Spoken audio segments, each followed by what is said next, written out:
Yes, yes, yes. This is HL Podcast. Today's date is December 16th, 2025. Last episode of the year. What you got? What you got up? Them Ravens. Of course. They trying to make a resurgence. Y'all still in the hunt. We gonna see what's up. This show is presented by way of StreamYard. We are live on YouTube, Twitch, and IG. I am Amrock. That is Dez. That is DJ No Name. Again, this is the HL Podcast where we go beyond limits and knowledge. What's going on, fellas? What's going on is that I'm still, you know what? Black people, Black America, free yourself from the bird. Free yourself from them Eagles. Free yourself from them Ravens. They have been the biggest. What is a Raider? A pirate. A Raider is a pirate. My team is consistent. We know we failing. Y'all can't make up y'all minds if y'all want to win or if y'all want to lose. Y'all need to figure it out because the Black community, we are tired. I'm coming in hot today, people. Clearly, my laptop not working. I got to go ahead and work out at the end of the show now because I couldn't get to how I wanted to get to it early. Yes, so, everybody, we need to remind Dez, make sure he gets his ass working out once the show's over. And it correlates because you know what? Neither one of their teams are working out right now. They win. We all get our hopes up. Yeah, I'm starting early with this bullshit. I don't support none of your teams. But Josh Allen, here.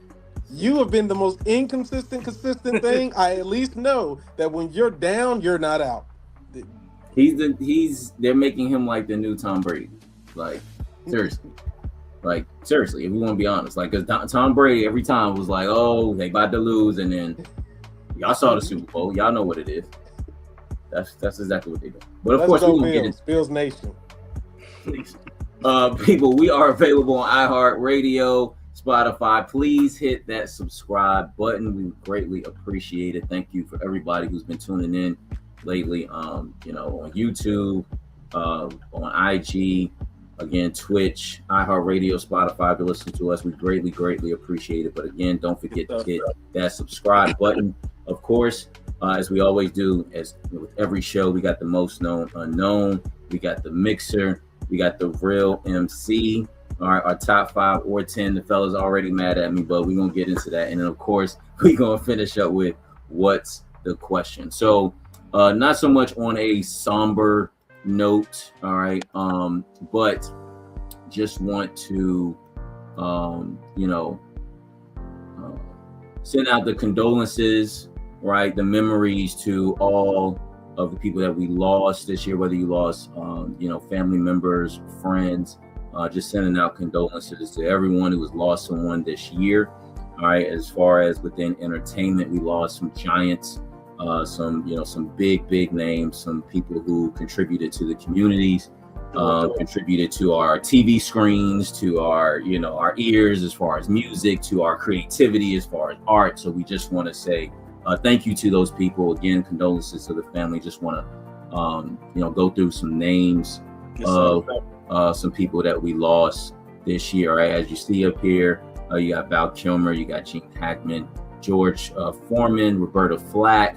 All right, definitely some more people we're going to talk about. All right, A-Trap Brown, all right, passed this year. All right, political activist on the Black Panther Party movement. All right, Dwayne Wiggins, all right, part of Tony, all right, passed away. I forgot all about that one. Angie Stone, all right, may she rest in peace. D'Angelo, all right, this one hurt me. All right, that one, D'Angelo definitely hurt me, big time. Ananda Lewis, that was also sad, definitely sad. Barry Michael Cooper, all right, writer of New Jack City and other great classic Black films, right? Vivian Ayers Allen, the mother of Felicia Rashad and Debbie Allen, two of the queens in this industry. Right? Danielle Spencer of What's Happening, she rest in peace. Right? Ike Turner, right? Ike Turner. Irv Gotti, all right, of Murder Inc., Irv Gotti, rest in peace. Sly Stone. Mm-hmm. All right, Sly. Y'all don't know about Sly Stone, man. Please, y'all. Almost every producer has sampled Sly Stone. Yeah, we had that conversation. We had that extended conversation about that. It's like somehow, some way, they sample Sly for sure. Yeah, definitely classics. The Mama Said Knock You Out, Rhythm, that classics. This one definitely hurt Malcolm Jamal Warner. Yeah, that's definitely hurt. All right. Lenny Wilkens, basketball great. All right, great, another great point guard. All right, Roy Ayers. Rest in peace. Yo, man, some heavy hitters. Yeah. We talked about this lady, this queen, last episode. All right, Viola Fletcher. Valletta Wallace, Biggie's mom. Rest in peace, Valletta Wallace. There's just some other names that DJ Unk. All right. Oh wow. Dang. Yep. DJ Unk. Sam Moore from Sam and Dave. All right. Hold On, I'm Coming. Y'all don't know about that song, man. Y'all missed it, man. Peace. All right. From Freestyle Fellowship. I think that one was tough. But yeah, man. So just want to say rest in peace to everybody that passed. Diane Keaton is another big one. Graham Greene from Dances with Wolves. Robert Redford, right, was another big one. So, again, just want to say rest in peace, condolences to the families, and again, for everybody who unfortunately lost someone this year, I just want to say condolences to y'all families and friends as well. That's a lot. All right. A lot of people. All right, so officially starting the Most None Unknown, right? We're going to get into it's award season, people. All right, so we got the Critics' Choice Awards nominees, and we got the Golden Globe nominees. All right, and some, some notable. Look at this already started. Hey, there's some questionables. We're gonna get to the Rolling Stones. Like, trust me, we're gonna get to that. With these nominees, a lot of them are very much expected. Okay, for Best Picture. All right, you got that crazy movie Bugolia up in there. All right, with what's her name? Emma Stone. What's her name? Emma Stone. Emma Watson. Yeah. But nevertheless, that movie's in there. Frankenstein, that was on Netflix. That was actually all right. That was actually all right. That was fire. Yeah. Hamnet. All right, about Shakespeare. There's another one up there. Marty Supreme. This is Critics' Choice, people. Critics' Choice. Marty Supreme, One Battle After Another is on there. Of course, Sinners made it. All right, and Wicked for Good, and then some other ones, Train Dreams, Jay Kelly, all right, some other ones. Now, Best Director, shout out to Ryan Coogler, got nominated for Best Director, all right, as well as Paul Thomas Anderson for One Battle After Another. You got Guillermo del Toro for Frankenstein, Chloe Zhao, who won a couple of years back for Nomadland, and she also directed Eternals. She's nominated for Hamnet. All right, Best Actor, Michael B. Jordan's up in there, along with Timothy Chalamet for Marty Supreme, Leonardo DiCaprio for One Battle After Another. Best Actress, all right, Chase Infinity from One Battle After Another, who plays the daughter of Tiana Taylor in the movie. She's nominated for Best Actress. Oh yeah, Emma Stone. That's right, Emma Stone. That's right. Yeah, a couple other ones like Benicio del Toro, Sean Penn are nominated for Best Supporting. Best Supporting Actress. I hope I'm saying her name right. Damn, I don't want to get her name. I don't want to mess her name up. But who play Annie in Sinners? Des, you are you following? You see where I'm at? But I don't want to mispronounce her name. Wunami Mosika. Yeah, I'm trying to pull it up. Sorry if I botched her name. But yeah, she played Annie in Sinners. So she played Michael B's love interest, not Haley Seinfeld, the one that's married to Josh, the black lady. All right. All All right, she played Michael B's love interest in Sinner. So shout out to her for being nominated for Best Supporting Actress, along with Ariana Grande as well. So, you know, Critics' Choice, they're normally very much diverse, right? You know, they'll put up the best, right? You know, who performed the best. You don't get all the politics like you do with the Oscars with the Critics' Choice. They're going to nominate who had the best performances, period, right? They're not going to say, oh, this person didn't win 5 years ago, so now we're going to put them in, i.e. Jamie Lee Curtis a couple years ago over Angela Bassett. But anyway, and so that was a Critics' Choice, and now we're going to get to the Golden Globes. All right, as you see up there, we, of course, voting for everybody black. All right, you got Tiana Taylor up there, Sinners, Michael B., Chase Affinity, Tessa Thompson, Sterling K. Brown. Damn, what's my girl from Wicked? I just forgot. Cynthia Nevo, Dwayne Johnson, The Rock's up there. So you got a whole bunch of nominees there. What'd you say? Ashley Walters. He's in Adolescence. He was the one from what's it called? He's a male actor. He's British, but Ashley Walters. He's from, what is it called? I want to say Top Boy. Oh, Top Boy. Yeah, Top Boy. Yeah. Oh, okay. I ain't catch Top Boy yet. I still gotta catch Top Boy. Hey, you seen Top Boy? You got to watch that. Like, Bev made me kind of watch it how it happened, and I got like drawn in from the jump. You got to watch that for real. I'm gonna check it out. There's about to get on me. I'm not gonna do it. It's a lot to get through. I'm not gonna do it. I'm a changed person. I'm gonna get my energy for the gym, people. But this is the bullshit. I'm gonna watch it. I promise. We got a break coming up. We got a break. He ain't gonna watch it. Watch this, y'all. I'm gonna watch it. You listen to that Kendrick, Mr. Morale? I listen to some of it. I listen to some of it. Some of it, y'all. He gonna watch some of Top Boy. The Golden Globe nominees, people. We got, of course, so Golden Globes, as y'all may know, they separated as far as drama, and then they have musical or comedy categories. All right. So drama, of course, Frankenstein is in there, Sinners is in there, Hamnet. They put One Battle After Another in musical or comedy, right, along with Marty Supreme as well in Bagolia. That's how you pronounce it. All right. Ryan Coogler got nominated again. Pretty much the same directors got nominated. He also got nominated for Best Screenplay. So shout out to Ryan Coogler for Sinners, an original screenplay. Let's see. Oh yeah. So one of the newer categories that they have is cinematic and box office achievement. All right. So how you perform at the box office. So already they got Avatar, Fire and Ash. All right. Already the movie come out this Friday. They got that in there already, making sure.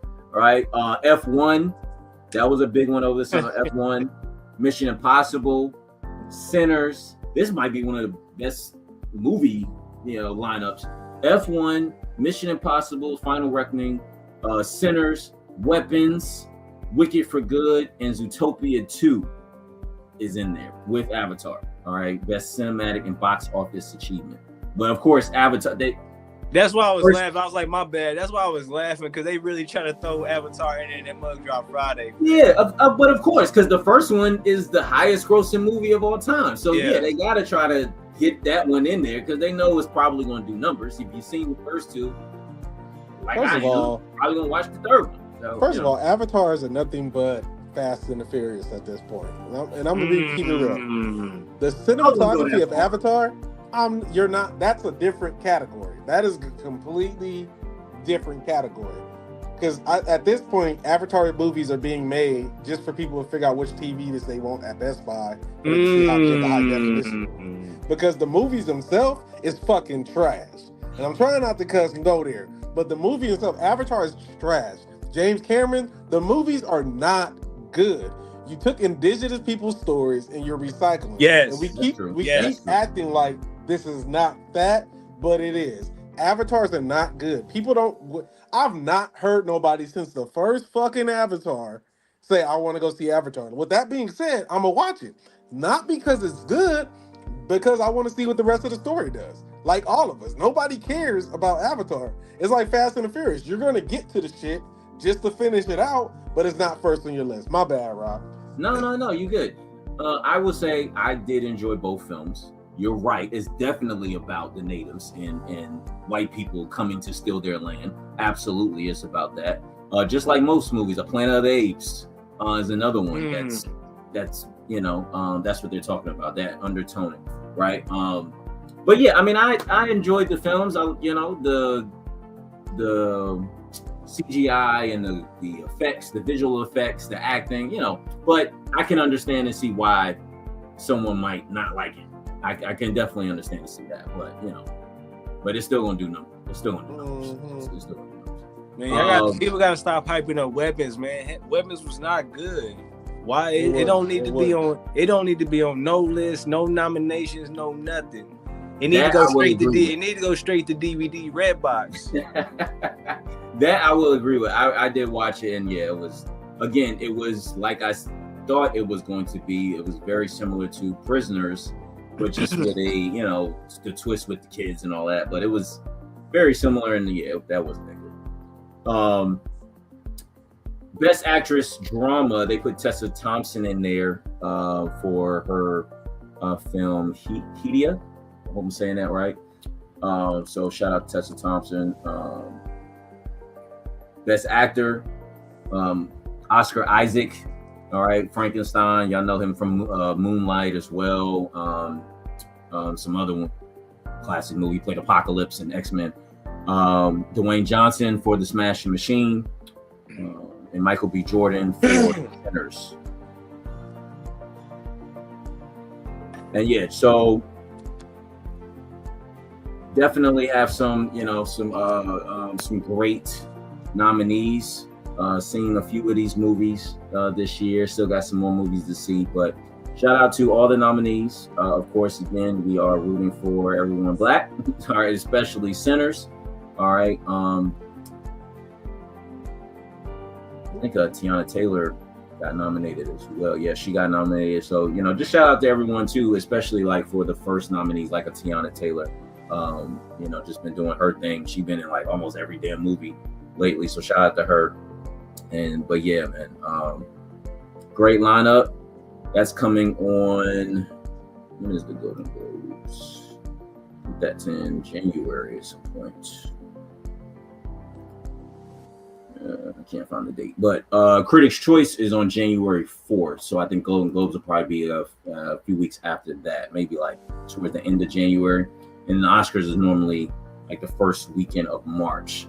But yeah, pay attention to these because normally whoever takes home the awards at the Critics' Choice Awards or the Golden Globes normally doesn't win at the Oscars. So pay attention to who's winning during this time.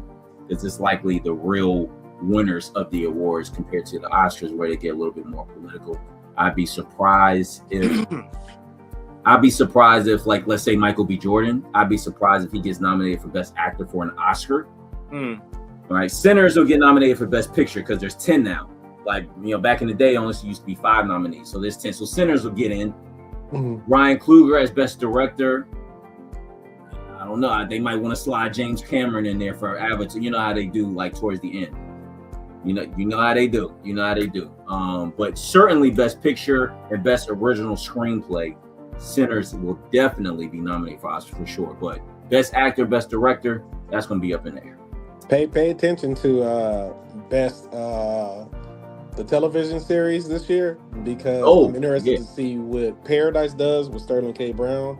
I'm interested to see what The Pit does, and I'm interested to see what Pluribus does, like just overall, like how far they go, because those are 3 are probably the best shows of 2026. There's some other ones, but just looking at least the Golden Globes list, those are the ones that stick out to me, especially The Pit. Pit, you can literally argue, and I'm gonna say this too, but you can argue Pit probably being the best show of the year.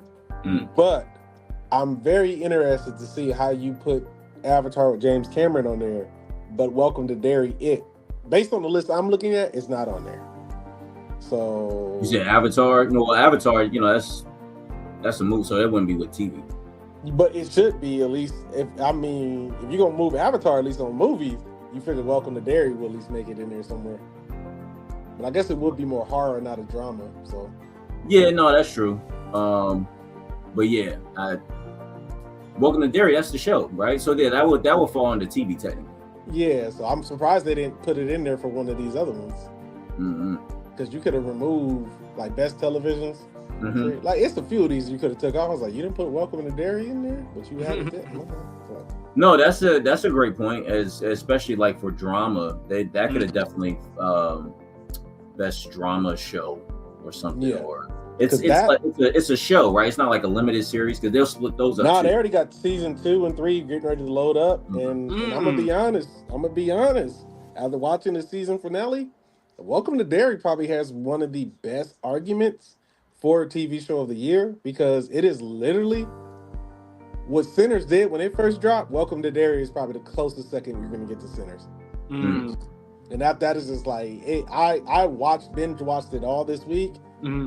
No complaint on me. It's probably, I do not argue anybody saying if it's the best show this year because Welcome to Derry is literally, they did their thing. It doesn't even feel, I'm not a horror movie person, but it doesn't even feel like one. It just feels, it felt like watching Sinners, but just more suspenseful.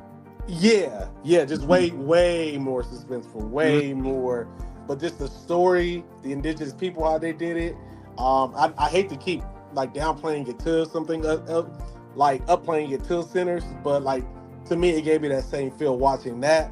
And everyone, and then just having the people of color in there, especially the black people in there, how they stood out, they did their thing. Like representation was strong.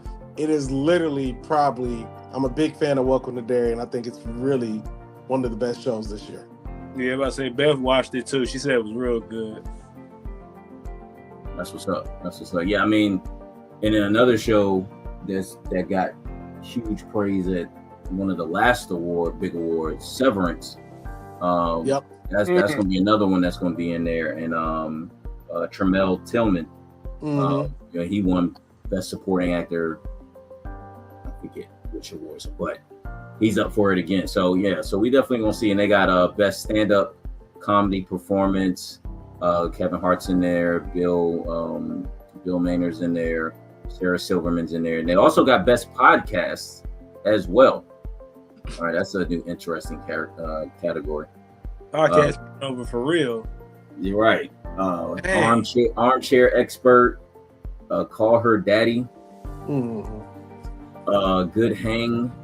All right, the Mel Robbins Podcast, and Smartless. I can name 15 dope podcasts, and that's the best they got. Right. But, shout out to all the good podcasts out there, man. We'll be up there. Let me ask this too, because I've never really looked at the Golden Globes, but when did they start mixing the musical and comedies for television series? When did they start mixing them? Yeah, I guess, has that always been a thing? You mean like separating movies from TV? No, it says like best television series, and it says musical or comedy. Like that's like two. Oh, and then it says yeah, they been did that. Yeah. Like it's always been drama, and really, I think before it was just drama or comedy, and then they put musical in there. They can honestly take musical out and just leave like comedy like by itself, and then drama by itself. Yeah, it's real interesting. Because musical could still fall under, you could still put like a Wicked for Good, but just call it comedy. You know, I don't know why you have to call it musical, but then why not drama and horror if that's the case? Or put those two together, huh? Yeah. But yeah, again, shout out to all the nominees, Critics' Choice and Golden Globes. Again, if you Black, we wish you the best of luck. No, so we wish everybody best of luck, but certainly for Black. All right. Getting ready for. We should do a, you know how we do a bracket? We should do a Golden Globe bracket. Ooh, I would love to do I love brackets. Okay. Well, hey, by the time we come back in January, should be right after Martin Luther King's holiday, people, when we return after our break, because this is the final episode of 2025, where we will be back in January 2026. It's just gonna be crazy. But this is the Mixer with DJ No Name. What you got for us, man? Oh my God! Sunday night, shocking the world. Not Des just had to turn off his camera. Hold up. I'm boycotting. Sunday night. Turn off the camera. The Baltimore Ravens real shocked the world. Baltimore, don't have me looking stupid like how y'all did Ray Lewis when he had that fire jacket on. Don't do that. Now back to the matter at hand. We're gonna jump it off with the Diddy documentary series. Ooh. Watched it. Did y'all end up watching it? Nah, I'm not watching that thing. I know this one wasn't watching it. I definitely watched it. Definitely watched it. So all right, we're gonna put the spotlight down on that one first. How'd you feel about it? Well, it was definitely I see I got my Christmas sweater. Baby. All right, it's my favorite rapper of all time. Everybody has a preference, all right, but he is my favorite rapper of all time. Wish he would have lived longer. But if you follow Biggie, if you follow Bad Boy, if you follow the history of hip hop, a lot of that stuff you kind of already knew, all right. Especially with Diddy, from what happened at his upbringing, his dad being murdered at 2 years old. It's just him, his mom, and I think his sister. He went to Howard. He's the intern at Uptown. Andre Brell. He was doing so big with Jodeci and Mary J. Pharrell fired him. He saw his Bad Boy. He had Biggie with him. All that stuff. The incident in City College. The relationships that he had with Kim Porter, with Cassie.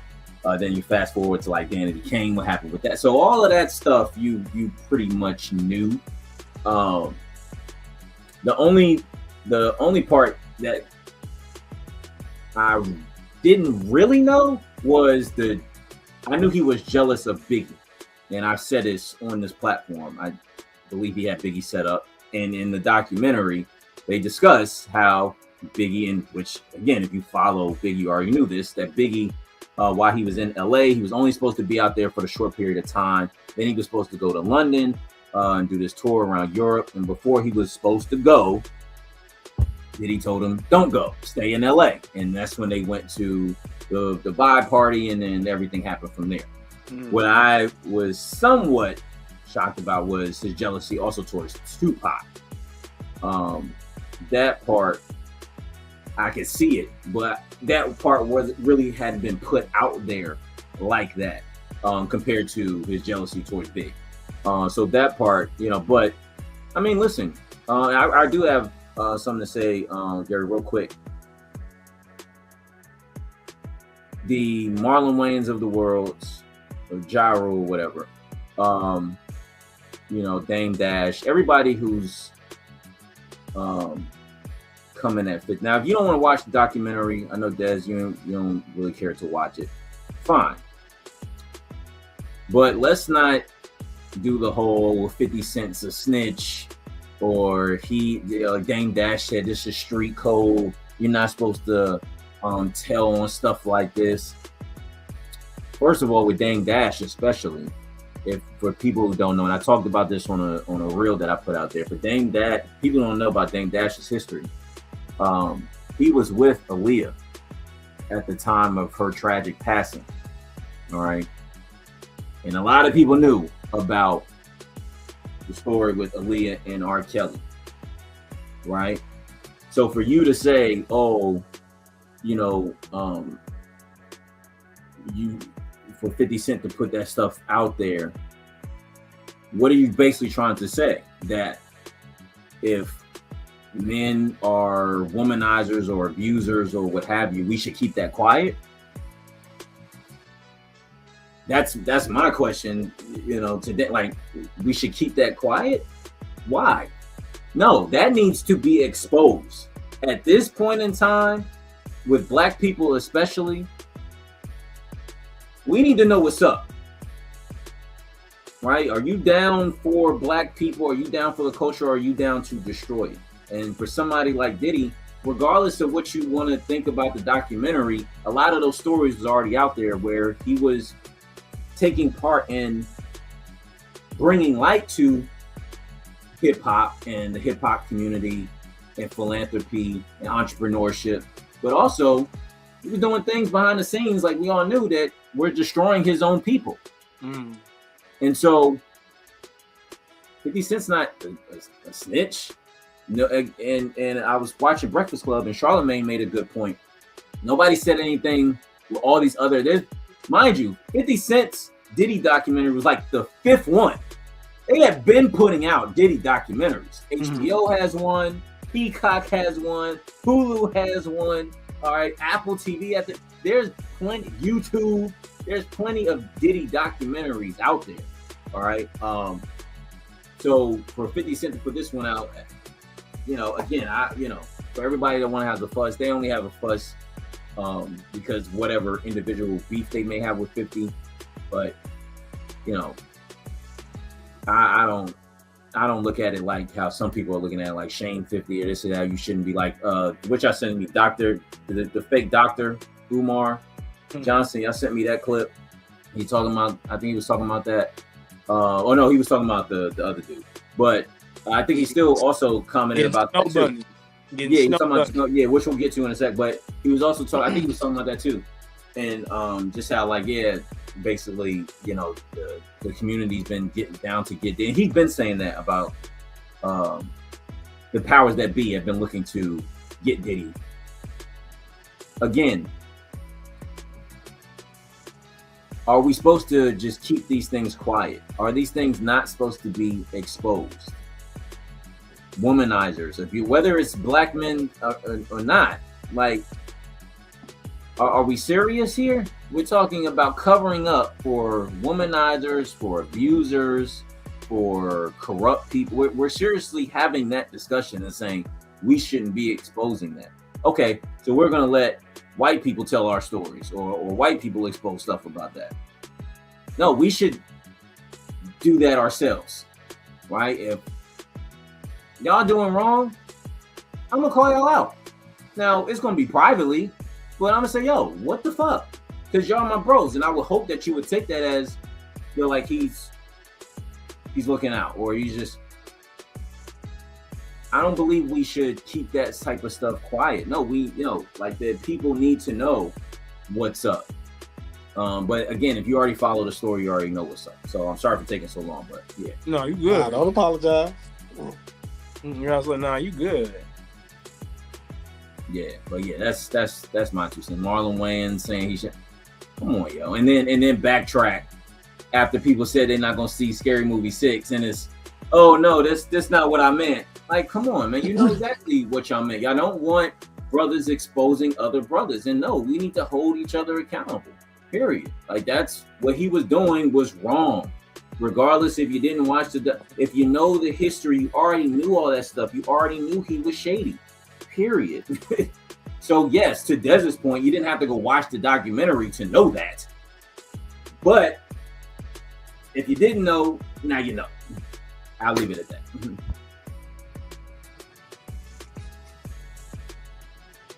All right, what we got next up? We wanted to discuss the best athletes who can rap, right? Is that where we going next? If y'all did y'all have any? Go ahead, Dez. Did you have anything to comment? Y'all got any contenders? Best athletes who can rap. Hold on, let me show you why I'm gonna make me do that. Hold on. That's the only one I can think of is the only one that's. I mean, Master P is a decent basketball player, but I think Dame Lillard would be the best. I think at this point, like, I can't think.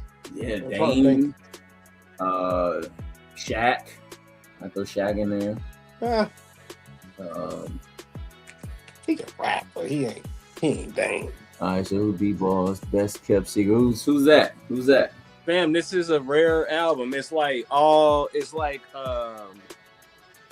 written and produced by athletes. Like, it got you got Dana Barrows, Malik Sealy, Shaq, Cedric Ceballos, Brian Shaw, Chris Mills, Jason Kidd, J.R. Ryder, Dennis Scott, Gary Payton. Yeah.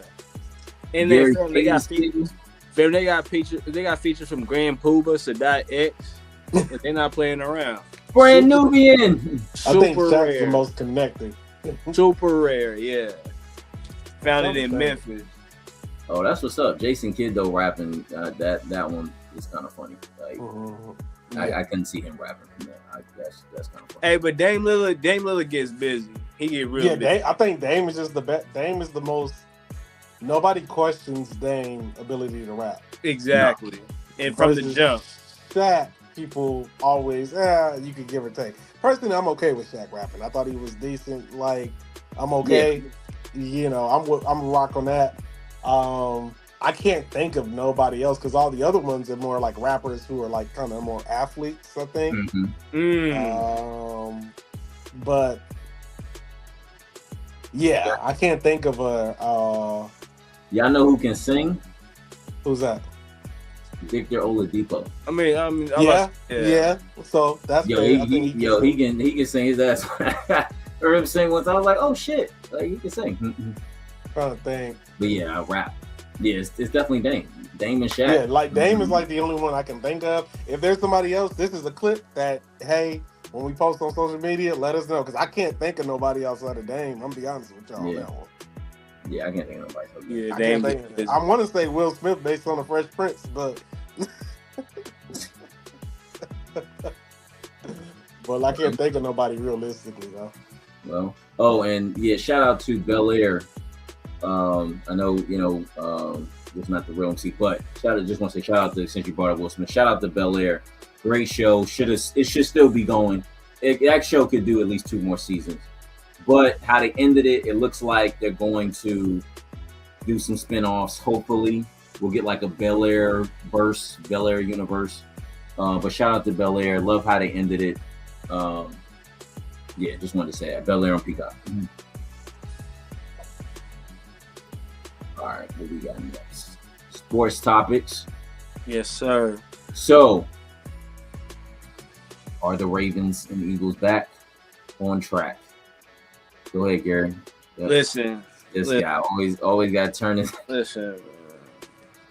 See, come on, man. It ain't over till it's over.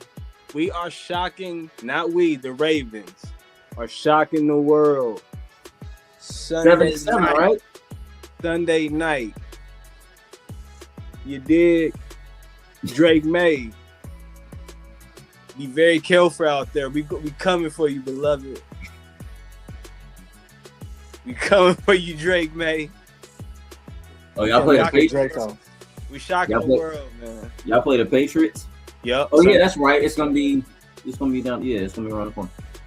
Draco. Yeah, I mean 7-7. The Steelers are 8-6. It's gonna come down to the Steelers, man. Fuck the Steelers. Fuck the Miami Dolphins. Y'all shouldn't be a franchise no more. Fuck Miami Dolphins.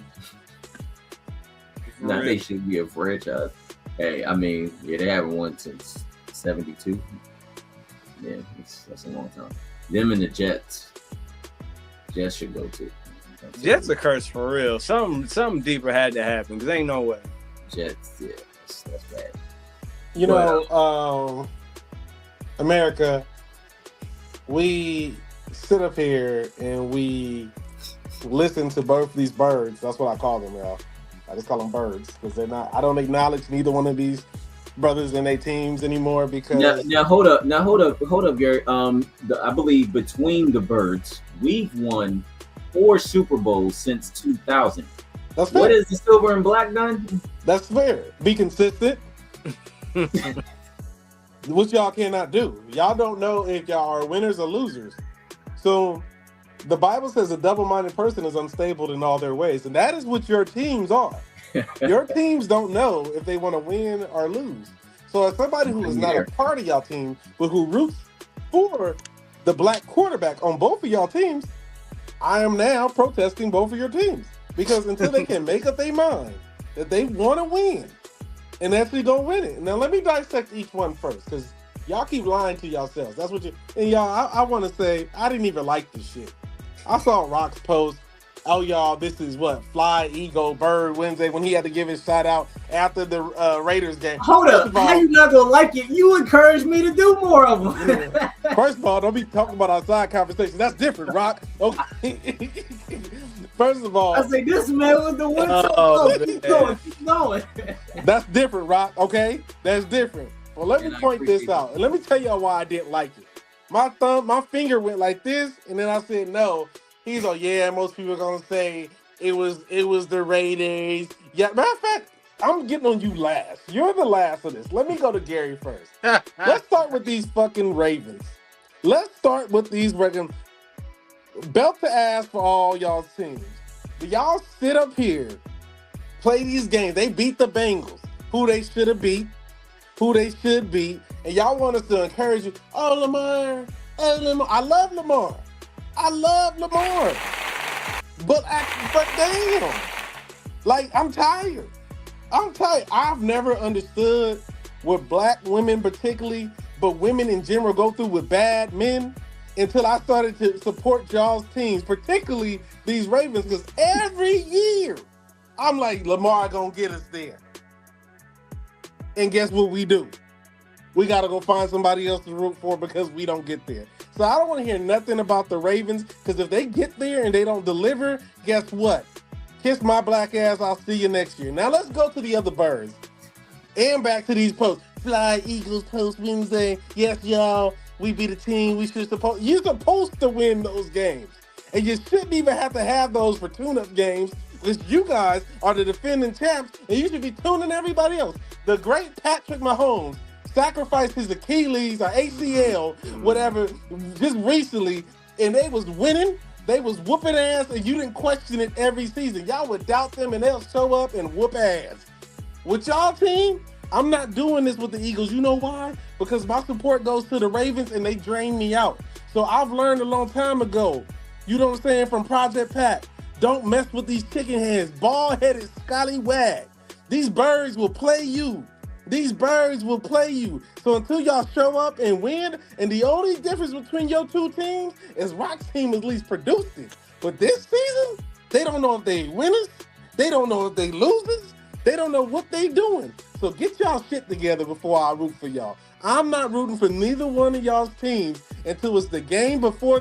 Matter of fact, I ain't rooting for your teams until they in the damn Super Bowl at this point. So both of y'all shut up. Until y'all get to the Super Bowl, y'all shut up. Josh Allen is the most consistent thing I can trust, because he gonna lose, then come back, be down and win, and I can get away with it with him, because there's nothing but expectations that he cannot achieve, that he ends up achieving, because they just gonna give it to him anyway. With y'all team has drained me. Y'all have broke my hopes. Y'all have broken my spirit, and I don't understand. I got to deal with that with my Raiders, because I know we are consistently sucking. But with y'all's team, I'm like, oh, no, they got this. Did y'all just lose to the Carolina Panthers? Did y'all just lose to X? Y'all lose to teams y'all shouldn't even be losing to. So, Rock, when you beat the Raiders, oh, yeah, you're not getting no kudos. You ain't getting no like on no damn video. You should have been doing that. But when you lose to the Cowboys on the game that you were supposed to win, on the game that you had won, and you give up 21 points, you show me who you are. Gary, when your quarterback still play like he ain't got no damn sense, just show me who you are. Get y'all shit together before Black America cheers for y'all. I'm done. Are you done with that soliloquy? I am. I ain't cheering for none of y'all until this Super Bowl. Listen. Look, the Raiders, yes, everybody was saying, all right, yeah, it's the even Raiders fans said it was us. Like, we shouldn't be hyped. And I said it on the real. I'm not hype about the win. It was a great win. It should hopefully get us our mojo back and get us where, as you pointed out, there's where we should be, because you are right. Especially those last 3 games, we were playing like trash. You are absolutely correct, and we need to get our shit together. However, this is what happens, especially after you go to your Super Bowl, all right? Your whole defense is taken away. Your offensive coordinator leave. All right, you got your wide receiver being upset. You got a whole bunch of the injuries happening. It's hard to repeat, as I've stated the last 2 or 3 shows. It's hard to repeat. Now, as far as with the Ravens and what I see, and I've been saying, get rid of Harbaugh. Period. Hold on, I gotta do a quick rant right quick because y'all ain't got me hyped. I gotta do a quick rant right quick. Zay, you gotta go to the front office and say, "Yo, make me a slot receiver. Make me a dangerous slot receiver. Just make me like Wes Welker. Let me get the first down. Let me be annoying and just catch everything. Stop being out. Just be a slot receiver." Front office, can y'all please give Lamar 2 elite wide receivers? He's never had a top 10 receiver ever in history, in existence. Why can't he get one? Why can't he get one? Yeah. And number 3, I'm not about to forget about the Chiefs. Fuck the Chiefs. Pat, recover. It's not about you, Pat, and it never has been about you. It's about Travis Kelce. You are a fraud. You will always be a fraud. Taylor Swift, you ain't slick. NFL all of a sudden don't want to make no post about y'all all season, man. Fuck that. Fuck all of that. You motherfuckers made your banner, your header, you changed your profile pictures. You motherfuckers, you. I'm not going for it. Y'all thought y'all was slick. Pat Mahomes recovered. The rest of y'all, nah, y'all no. I definitely agree with that one. Now all of a sudden Taylor Swift's supposed to be retiring. Like, come on. Like, what, her and Travis Kelce gonna ride off into the sunset and have some babies. Okay, cool, whatever. But yeah, Pat Mahomes is going down with a torn ACL. Also, Micah Parsons going down with a torn ACL too. He knew. He knew. Shout out Jerry Jones. Jones. You know, like, I mean, that normally happens with guys when they get money. Like, they're going to get hurt. Like, either you're going to get hurt or you're going to have a bad season. One or the other. I think Jones's thing with Parsons when he made that trade was like he's not never available all the time, or he gets hurt or whatever. When everybody was like, okay, but he's Michael Parsons. I think that was the whole thing. As far as at least between them two. I mean, they could have just paid him sooner though, and it would have been less money that they would have had to pay him. Had they paid him, so they could have kept him for less. That was the biggest thing with it. Like, why are you waiting? Now, the longer you wait, the more you're gonna have to pay him. That was the old thing. You could have just paid him a year sooner, and we know, none of this drama would have ensued. But whatever. Who was it? Back to back. It was Dak, then Micah, then CeeDee Lamb, right? With the contract. No, it was Dak, CeeDee, then Micah was supposed to come before CeeDee, but okay. Then he went to CeeDee and said, "All right, well, I'm gonna give you this money." Gotcha. I'm gonna say 2 things because I'm not done with neither one of your teams. Y'all not getting out that easy. I'm going to say, and I personally believe this because at first I thought Jerry was an idiot, and I still do. I think he is. But I will say, him picking up Quentin Williams, is that his name? Williams, yeah. Him getting Quentin from the Jets. That dude, he cold, and like he been cold to too. See what they do. The only way I think, and I say this with any trades, the first one to get consecutive titles, because anybody can get that one, and then you're like, oh, they won it. Like I feel the same way with the Lakers and the Dallas trade. Like I still think Dallas has the better team. Lakers has gaps to fill. I'll use that way. Yes, we got younger and got Luka Doncic, but until we win a title. And let's say at any point in time in Luka's career, Dallas gets a title and he still doesn't have one. In my mind, no matter what, Dallas got the better of that trade. With this particular trade, yeah, you could say, what's the name is up. But if Micah and them get that title and then they can get back and get another one, because Green Bay is closer to having a dynasty a little bit. Actually, you can say either or because it depends what George Pickens do. And what they fill out the gaps. But I think it's a fair win for both teams. Now we're looking at the end of the season. So I'm interested to see how that plays out completely because I don't think it is as lopsided as it looked at first. And to Gary's point, I think it worked out. Do I think he should have paid Micah? I don't think he should have now. I really don't because it's always what you do after it. And when I see that what you did after it makes the biggest impact, and I'll use Rock to take it from y'all. It's the equivalent of y'all's receiver. Who's our main receiver that's always complaining? I can't think of him. AJ Brown. AJ Brown.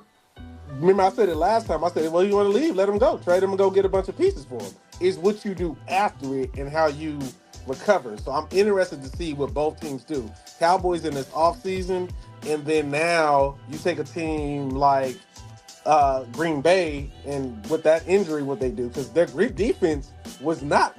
Their defense was Green Bay's defense was supposed to be this feared machine. They were blitzing, they were doing all this stuff, but people were putting up points on them. So it wasn't as like intimidating as, you know what I'm saying, it was supposed, at least I thought it was going to be from a standpoint. So, and it's only the first year, so time will tell. So ultimately what I'm getting at in this long rant, I'm interested to see how it plays out for both teams. Who's up right now, I think it's dead even. So I don't think Jerry is as much as an idiot for this trade as we think he is. I also don't think Green Bay didn't get the better of the trade. I just think this is another one of those time will tell. But the Cowboys, you are on the clock because you're about to lose a lot of players because that's the problem. They're going to lose a lot. I don't think CD going to end up staying. No, I started feeling that too. I started feeling that too about CD, like out of nowhere, like maybe the past week or two. I started feeling that because this was there's and I'm gonna use them as an example because like I said, I'm not done with both y'all's team. That game where they beat the Eagles, for the Cowboys not to carry that momentum and win, like it's a disappointing season. That's what they do.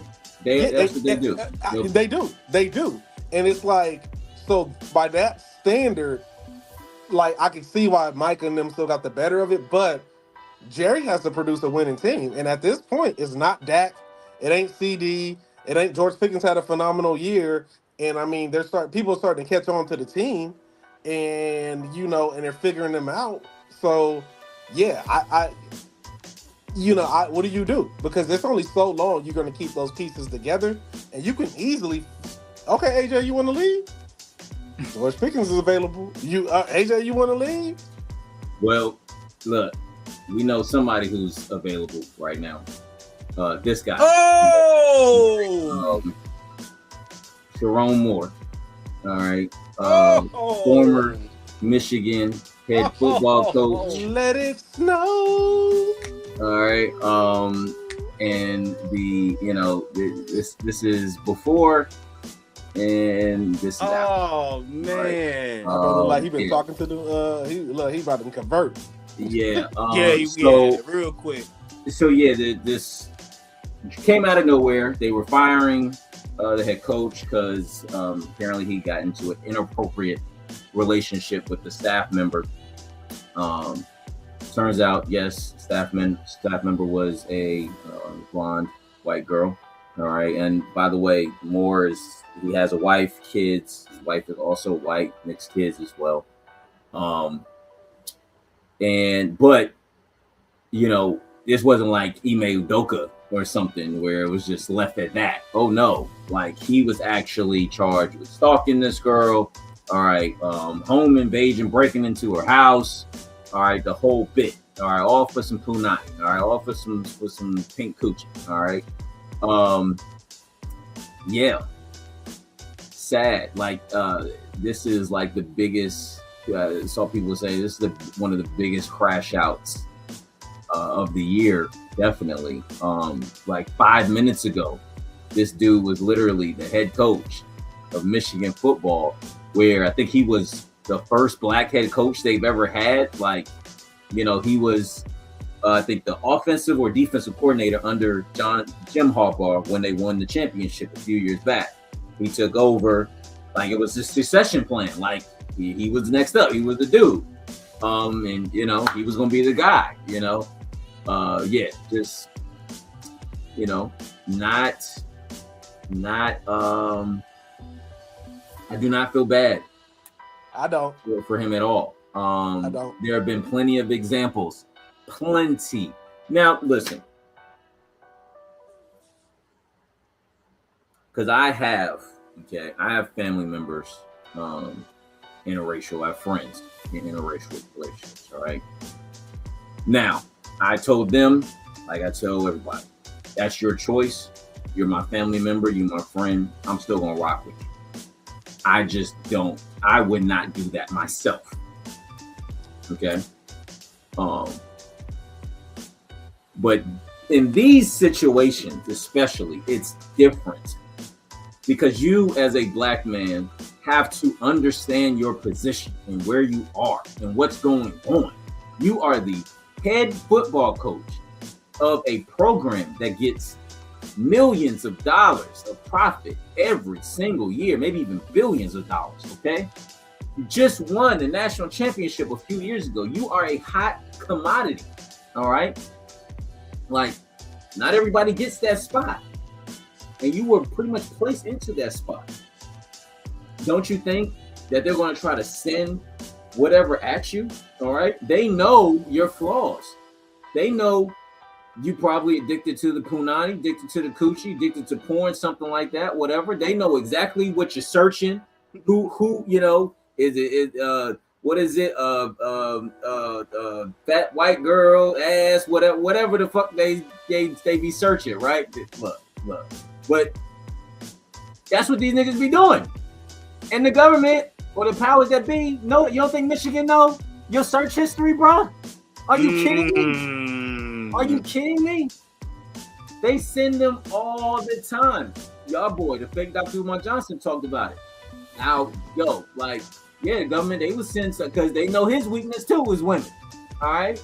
Stephen A. Smith, y'all boy, talked about it as well. What time he was at the All-Star weekend in Houston or Dallas, and they was sending them. He said it. He's like, I know I'm not that attractive. Yeah, you know that, right? Fam, I know I'm not that attractive. Laughing when he said that. They come left and right. Like, what's up? It's because now they see where you at. Yeah. Tiger Woods, the best example of his crash out. All right. Shannon Sharp just happened earlier this year. All right, because he want to mess with the young punani at that. You couldn't even get yourself a 30-year-old fat white girl. You had to get your 20-year-old OnlyFans girl. Ridiculous. And you about 60. Like, come on. There has been too many, and that cost him ESPN. There are too many examples, bro. Stop crashing out over the punani, period. Not alone white, black, whatever. Just period. All right, that should not be your crash out. Come on now, we know what it is. You already know, you see it coming. Should have saw this coming a mile away. That girl probably wasn't even on the staff 3 years ago. She probably got hired soon as he took over the head coaching job. I don't know. I didn't do my investigative work, but I would imagine if you traced it back, the girl probably got hired when he did as the head coach. And it was a plant. She was a plant. They put her in there because they know exactly what he liked. He fell for it. Period. I don't feel bad for you, bro, at all. It sucks because now this might not get other brothers into a Michigan head football coaching position, a Michigan State football, and those. I don't know what the hell going up there in Michigan. They constantly have some scandals going. Michigan State, Michigan, crazy scandals be going on up there. But because remember that was what was it? Michigan or Michigan State was the gymnast. Yeah, that was Michigan State. Michigan State, like they be having some crazy stuff happening up there. So, but nevertheless, yeah. I wouldn't be surprised though. It's not gonna happen. What I'm about to say is not gonna happen. But I think they'll hire another brother. I don't think it'll go that long. I think it ain't gonna happen this one. Definitely not this next one. Definitely not. I would be surprised if it do. I would like it to, just to show where they stood, like with that. But I doubt it 100%. I don't think there's really nothing to echo. I think what Rock said on that, like it is what it is, and I think I have no remorse. I have remorse for his kids and his family. Right. I feel sorry for them. Like, no family should have to go through that. And like, as human beings, we're all flawed. Like, we're all like flawed. But I think the beauty in our flaw is like, is to know that what you need to, like, that example you gave with Stephen A. Smith is real. And I think it always, and I say this because I hear people anytime I say stuff like this, well, you don't know. No, I don't know. And the fact that I don't know makes it even better for me. This is why the LeBron Jameses are important. Like, I don't know what LeBron got going on. I haven't heard nothing. And I like that. People who know him can probably point X, Y, and Z out. Cool. I don't know him. I don't care. I just say from what I see, outstandingly how he handles his business, great. You know what I'm saying? And this is why, even to a Stephen A., this is why he is appreciated. Because we don't have too many of us out there who can just stand and handle their business. Politics and viewpoints and everything aside, it's just having brothers who are not always in the headlines for things like this, because it will be one thing like Emi Udoka, where it's like, yeah, you got caught, and I don't know what possesses a person to cheat on me alone, but you know, big big that right there let me know that's why he should have been fired. That, if you want my personal opinion, I'm like, I would have just been like, bruh, it wouldn't even go in public. Like, why'd y'all just let him go? Y'all won. If only you knew. If only you knew, child. If only you knew. But like, I just think at the end of the day, like, nobody's asking for, I'm gonna say, men to be perfect or women to be perfect. But for this particular thing, we're talking about this man, this black man, to be perfect. Nobody's asking for you to be perfect, but no, we are asking for you to count the consequence. Count what the repercussion is going to be. What can the outcome possibly be?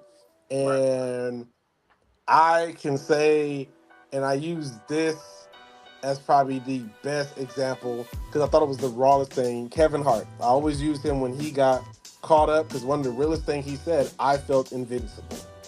I thought when he got caught, it was the most transparent. I'm gonna go to Will Smith next. Even though like it's two different things, but with Will, it's like he is on this forever apology tour because you can tell the repercussions of that. There is the things of how you feel. But Kevin Hart, most importantly, when he got caught cheating, he was like, I felt invincible. I felt like it was this. He talks about it. And I think a lot of times is that we don't, as particularly black men in positions of powers, we don't think about that. That's why the Sterling K. Browns are important. You know what I'm saying? That's why the brothers who we have that are not in scandals are important. That's why, and I'm not going to get too much in it because it's going to tie up to something I'll talk about later. But the stuff with Diddy, that is why,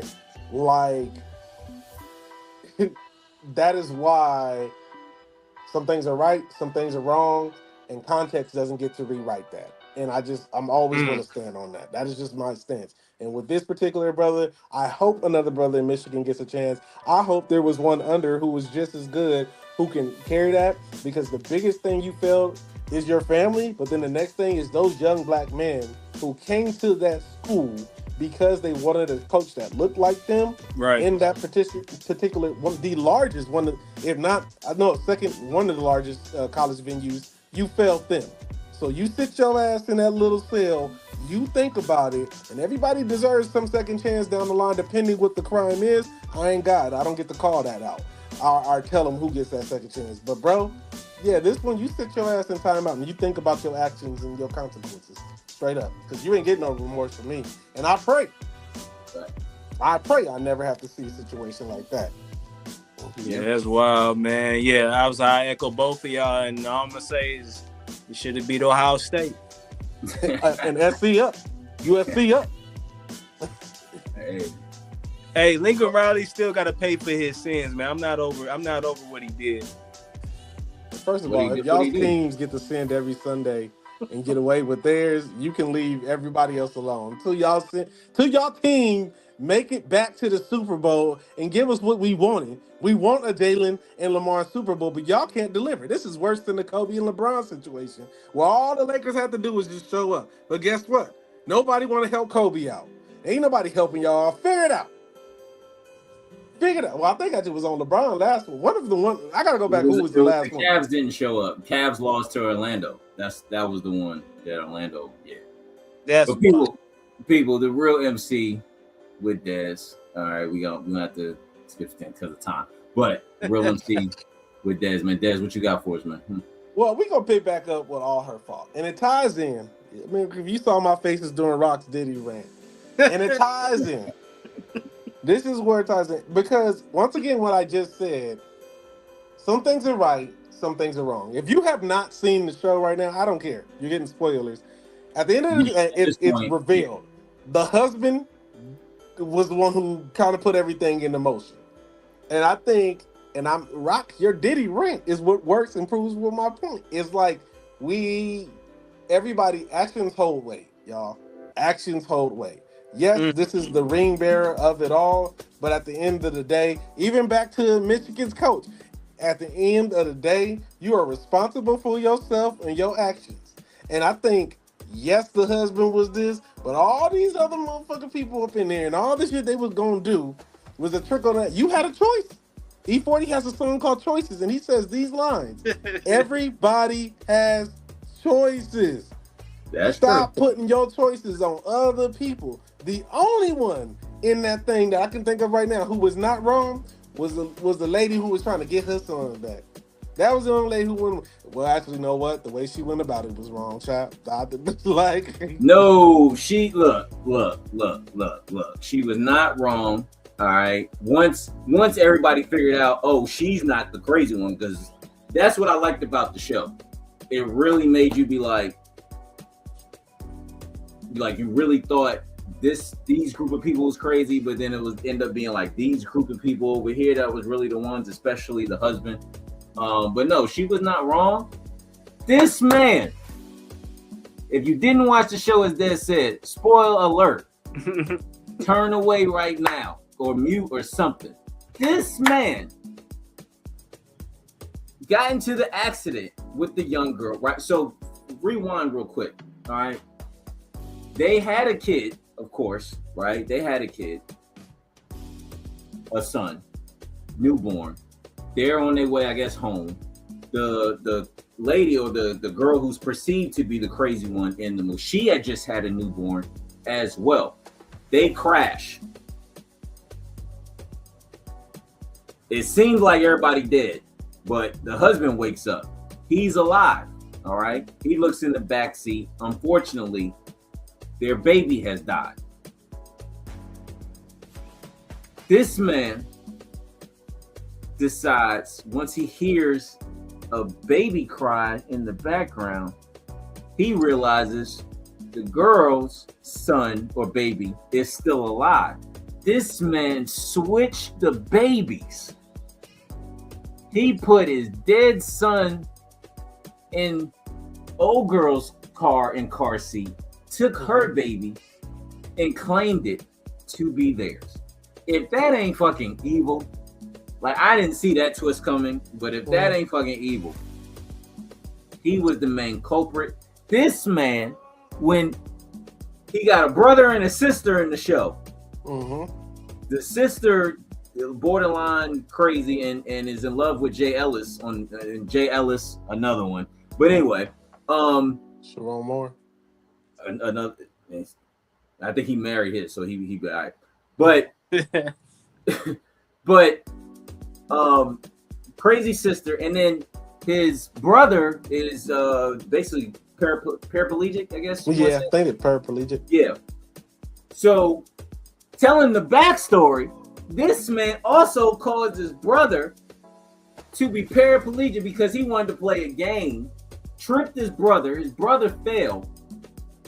The sister felt so bad that she ultimately blamed herself, and he didn't even bother to say anything. So the sister had guilt, became a drug addict, alcohol, whatever you want to say. And then the husband was the only evil motherfucker in there. Everybody else, they did shit.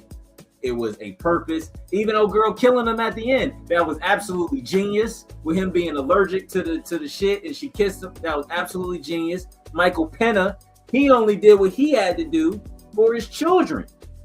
For his child, rather. So yeah, he went in the evidence room. He did what he had to do and switch some evidence around. But hey, they let his kid, I think, who has ADHD, they let his kid into a school that he needed to get into. And Michael Pena, being a good detective that he was, he figured out what happened, but he still let old girl off the hook.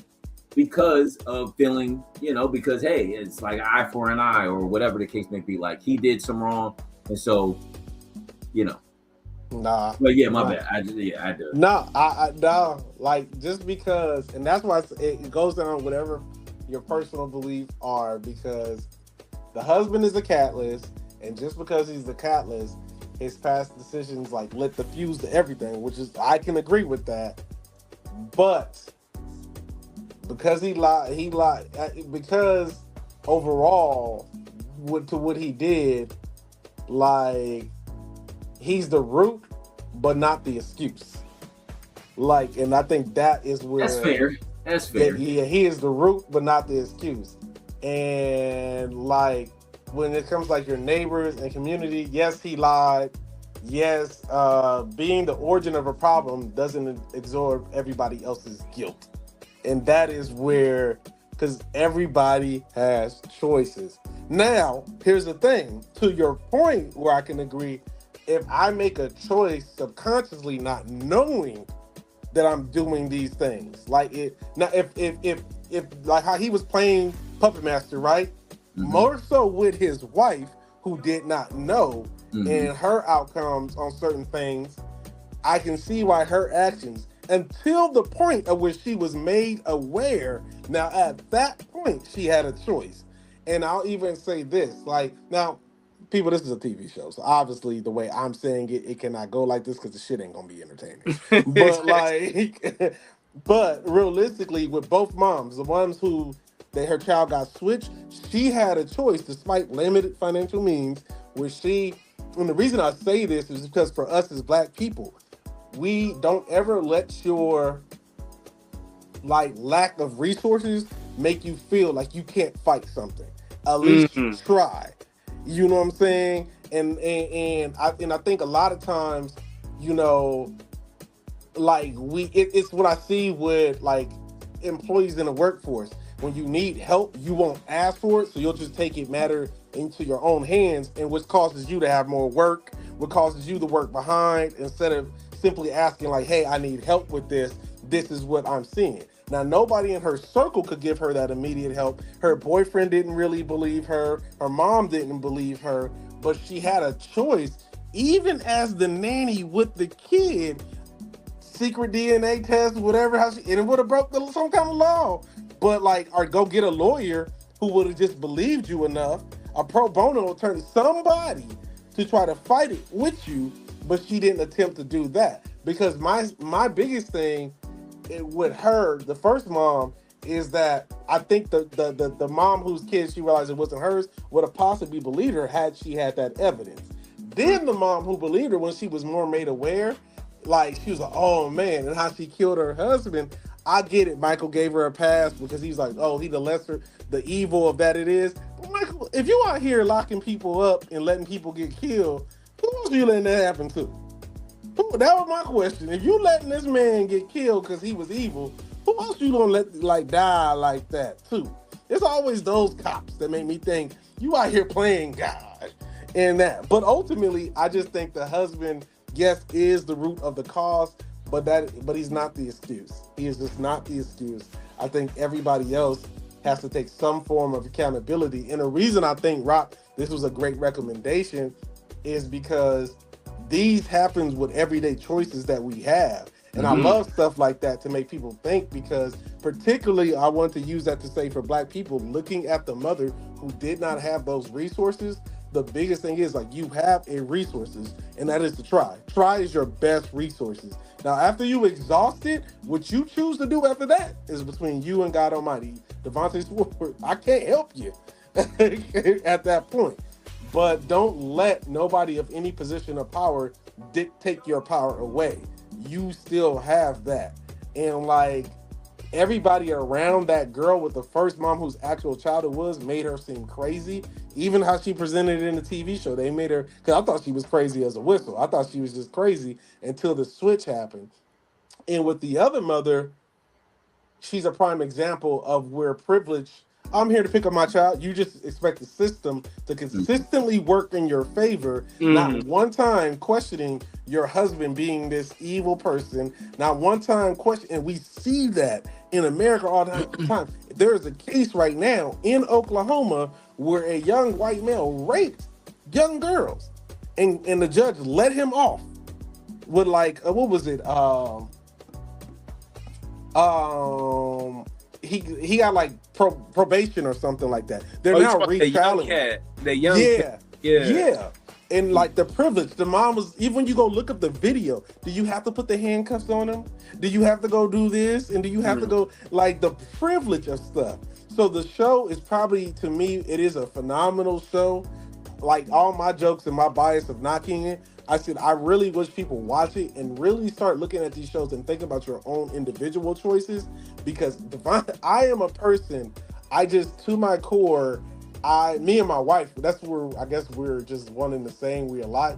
We just always think when it comes to people and just like choices that you make, is like some things are right, some things are wrong, but context never rewrites that. And that's just how we look at things. It's like, you know what I'm saying? And now I get it. There's one-offs. I'm not an idiot. There's one-offs where it's right in front of you. That's what it is. But I think a lot of times too, because of my personal experience, I've seen people try to use this and, this will tell the story and make people see that. Nobody cares about that. What is this and what is that? And that's all that is to it. So, but good show. Y'all, I can't take credit on this one. This was rock. This is a great show. I wanted to bring this back to discuss this.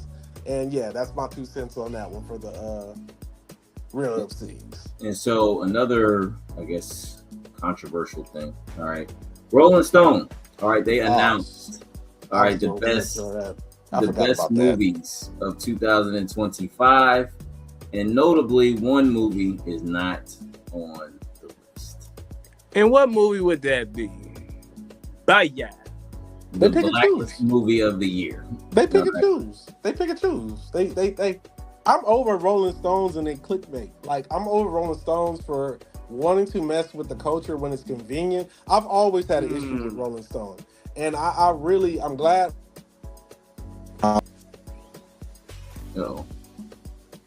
We lost him. We lost this. But yeah, real quick before he comes back on. Yeah, for sure. Yeah, I mean this is not a surprise. This is definitely not a surprise. All right, we got him back. Well, yeah, my bad. I was just about to say, it's definitely not a surprise. But go ahead. Yeah, my alarm went off. My bad.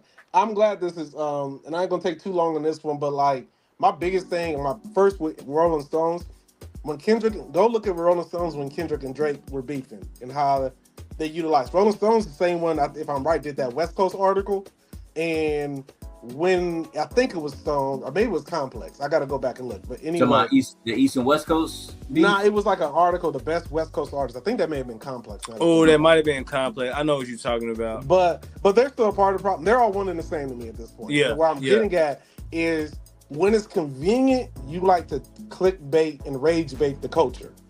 And where I'm at, and it's been like this for a while, and I am kind of over these things. You can't sit up here and tell me Sinners was not one of the, I'm not going to even say best, like one of the top movies this year. Everybody was talking about Sinners. Whether you loved it, whether you hated it, it was a very talked about movie. And we have influencers trend for less. And we talk about them like they're the greatest thing since sliced bread. So now we want to pick, and you have a movie list particularly, and you don't put Sinners on there.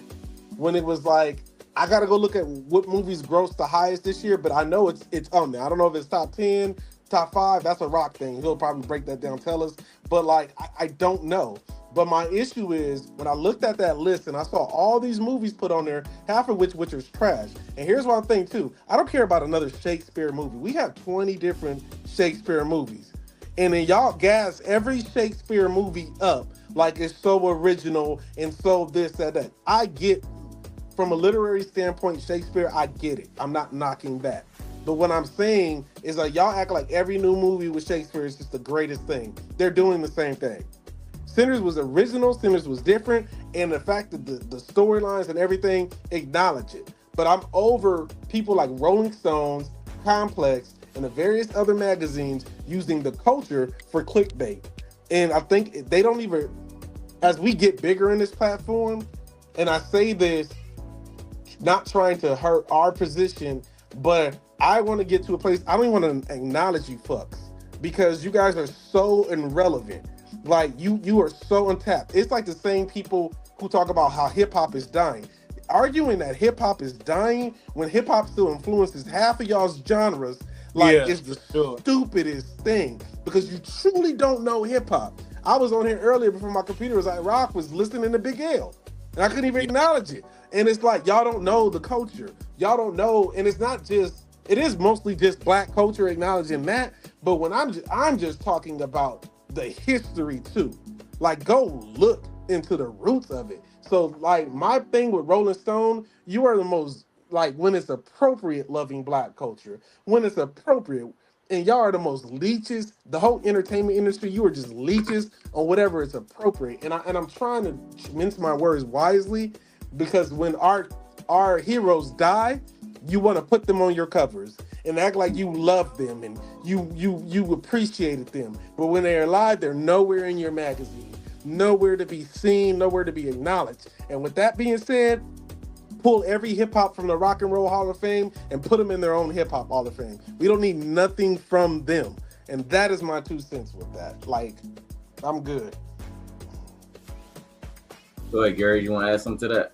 No, I just echo what Des said, because Rolling Stone been full of shit for a minute, and they remind me when they put up lists, when they put up like just whatever. It's like, man, something got to give to where they can no longer exist, because it's just malarkey, fam. That's all it is.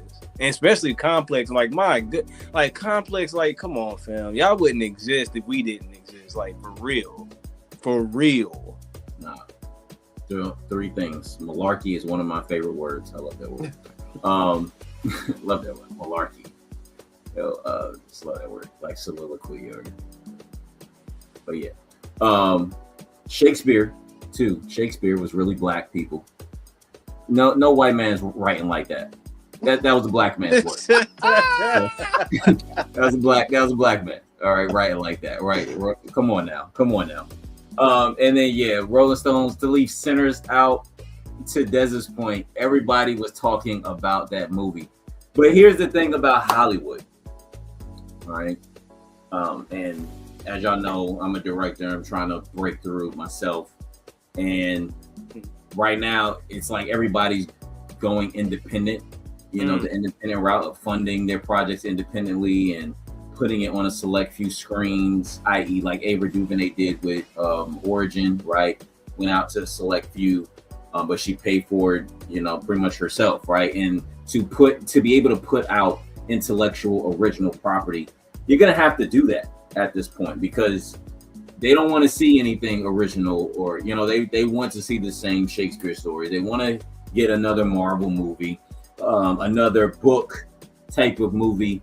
A novel that's transferred into a movie.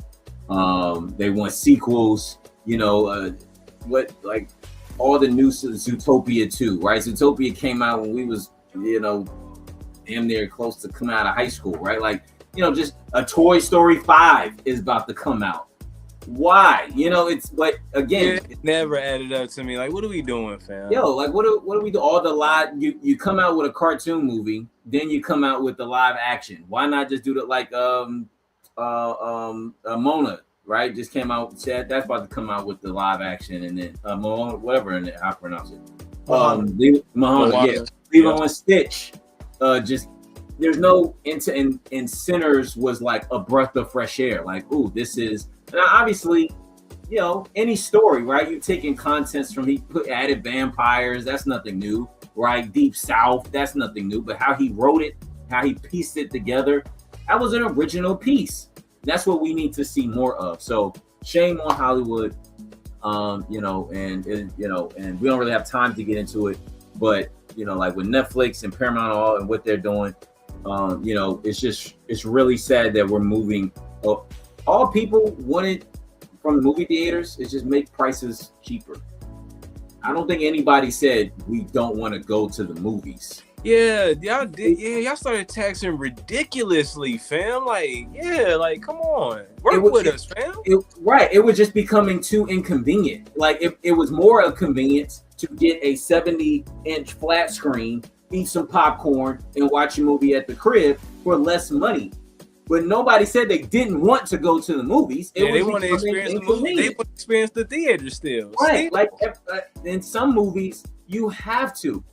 If like Oppenheimer, for just an example, like if I didn't go see that in the movies, it wouldn't have felt the same. Some movies are just better in the theater because, like a Christopher Nolan or like a Ryan Coogler, they make the movies so you can watch it in the theater. That's how they make the movies. And that's how movies were intended to be made, so you can watch it on a big stage. And so, yeah, it's just sad what's happening right now. But people, please don't forget to subscribe to us on YouTube, all right, Spotify, iHeartRadio, Twitch, all right. Please don't forget to subscribe and follow us. Again, as our last few episodes have been, this episode is sponsored by Doobie, all right. You can shout out to Doobie. You can go to the QR code right here, all right, as you see right here, scan that, all right, use it to purchase an abundance of energy products that they have. They just dropped some new content as well. They sent me an email on that. They just dropped some new content. So please use the discount code, the HL Podcast, and we're going to leave that QR code up the rest of the show. All right, so about to get into our top 5 or 10. All right, so I know we want to have deep discussions, fellas. Listen, I know we want to have deep discussions, okay? Because of time, you know, leave me 5 minutes for what's the question? All right, let's leave me 5 minutes. All right, but this is a compilation of the year, okay? So the best of the year. All right, so this is the year of champions, right? So all right, so first one, best champion of the year. All right, so these are the major sports teams that won a championship. Of course, my Philadelphia Eagles won the Super Bowl. All right, you got Dez's LA Dodgers. All right, the one back-to-back World Series. I get back-to-back. All right, back-to-back. You have the Las Vegas Aces. All right, shout out to Adrian Wilson, killing it. All right, Oklahoma City Thunder. But 2 hours down the road from y'all, won the WNBA the NBA championship, excuse me. And then UConn women's basketball won in dominant fashion as well. So other than I'm not going to subjectively pick the Eagles. All right, I will start and say the Las Vegas Aces. All right, I give them major props because last year everybody left them for dead. They didn't think they was going to do. Look, I'm not going to pick my team. All right. Shout out to the Dodgers. Y'all won back-to-back. I give y'all props. I'm going to not be biased and pick my team. That's easy. I'm going to go with the Las Vegas Aces. Shout out to Asia Wilson. All right. What she won the MVP, finals MVP. Like she was killing it. All right. Shout out to her and Bam. Real love in basketball. Bam. Do the right thing. Wife her up. We need tall black babies. All right. New basketball players out there. All right. But yeah. I'll give my props to the Las Vegas Aces for doing their thing. Go ahead, Gary, since there's one to put on it. I picked the Thunder because the Dodgers wanted to beat the Phillies. I didn't like that at all. I wanted the Phillies to win it all, and they couldn't. So I'm rolling with the Thunder. You and I both, Gary. You and I both wanted it to be the Phillies, and then there was the Blue Jays as well. So you and I both wanted that. But go ahead, Des. Go ahead, Des. Once again, just for clarity, what's the prompt again for this one? Best champion of the year. Who do you believe? Okay. And I'm not saying this because it just happened, because this was going to be my rebuttal anyway to, once again, the trash list from Rock. How do you not talk about Bud Crawford? How do we not mention Bud? Oh, well, I was thinking teams. Of course, he's one of my favorite boxers. Bud's hands are a team. Yeah, I was thinking team, but no, Bud Crawford. Yeah, if you want to talk about all the champions, of course, Bud Crawford. Yeah, of course, he's one of my favorite. I was watching him when he was on Top Rank on ESPN for the longest before he finally got the big stage. He's been one of my fighters for the longest. One of the greatest. Greatest. It's champion. He said, that's why I asked people. He said champion. He said he was thinking teams. But Bud's hands are a team. Bud's hands is Bud Crawford is the greatest champion this year. Period. The dead second, I will give you the aces. I will give you the aces. I'm not giving y'all OKC Thunder. Y'all not getting that. Nobody in the world, nobody takes that title serious, but people in Oklahoma City. Like, so I keep trying to or the Lakers or the Celtics. Y'all damn well sure take it serious. Yeah, when it's one of us. Think about it. Okay, I'll put it this way. Let me tell you how irrelevant the Thunder's title is outside of Oklahoma City.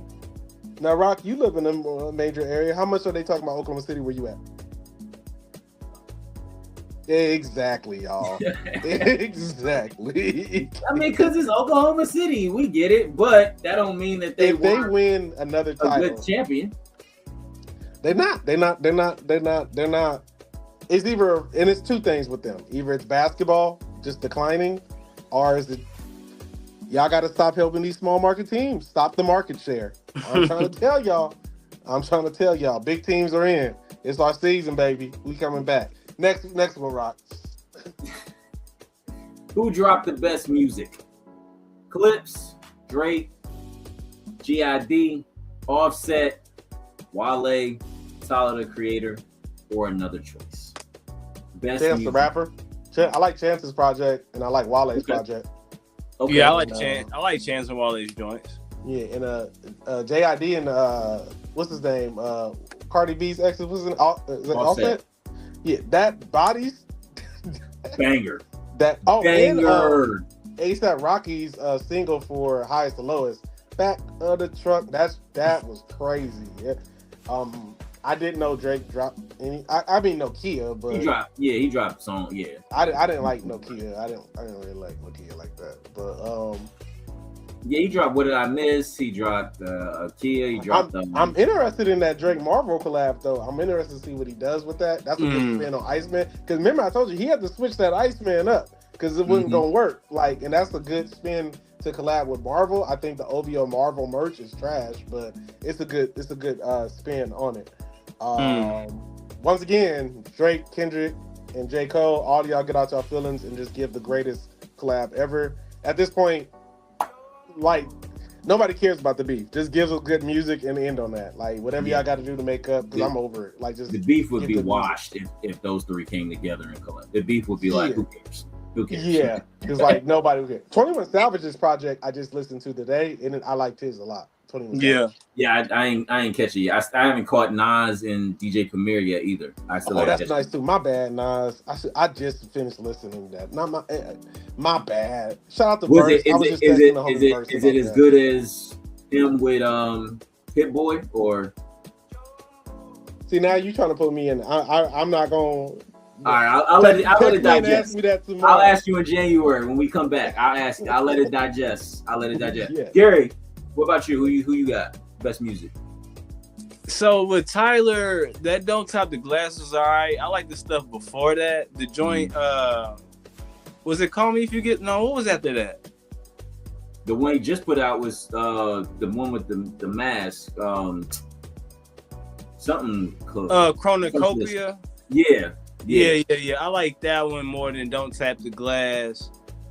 And at that list, I really like Clip. I played that Clips album a lot. If I just want to say our replay value off that list you listed, I'll say the Clips because I played them the most between that who you listed. Yeah. I'm gonna go with JID. Give him his props. He's been killing it. Like when he first came out, everybody was a little suspect about him. He still had to learn. Now he's one of the best MCs in the game right now. He killed me. I give it to JID. Away from hip hop, I do want to say Olivia Dean dropped an amazing project this year. She's the singer. Olivia Dean dropped an amazing project. So away from hip hop. I just thought because I'm low key been listening to it as we're doing here. I think that project's pretty dope. That's what's up. All right, so a controversial versus, all right, R&B and pop versus, all right. So just throwing it out there, okay. You got Group A, Prince, R. Kelly, Chris Brown, Beyonce, versus Group B, MJ, Mariah Carey, Usher, and Mary J. Which concert? I'm going to Group B. I love Michael Jackson. It's a no-brainer. But that's me.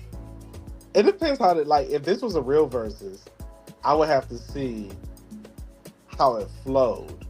Let's not make it a versus. Which concert would you go to? If these were two individual concerts and you had to choose which one to pay your money to go to, who are you paying? I can tell you who I'm not going to. I'm not going to go to Mary. And I love you, Mary. I do love you, Mary. Mary got her first album was still one of my favorites. I'm not. Who's gonna say that again, Rock? I'm not gonna go to. I'm not gonna go to a Usher because I like Usher's music. I have no desire to go to an Usher concert. So you picking Group A? You picking Group A? You picking Prince? Yeah, group. The other group, then again, Mariah. I got no choice. That's my wife's favorite. She loves some Mariah. And I would. And then Michael, I agree with you. I'm definitely not going to an R. Kelly concert because I don't want to be urinal and it may be in the prison next to a Diddy cell. I want to piss on you. I'll go to Chris Brown, but we ain't doing that after photo. Chris Brown ain't grabbing on my lady like that. You're right. Hey, yo, some of them joints be, and the dudes just be standing right there like y'all tripping. Ain't no way. Beyonce, I'm not going to Beyonce concert because it ain't enough Klarna payments in the world for a Beyonce concert. Yeah, I because I'm only the only person I would really want to see perform.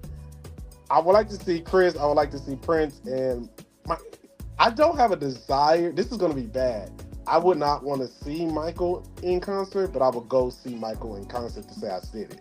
Like, I don't have a desire to go see Michael like I would Prince, in concert, And I go to Prince for the music, like as far as the instrumentation too. But like Michael, I'm just checking that off because I know the experience of it. Just like the experience, the show would be great. Yeah, great.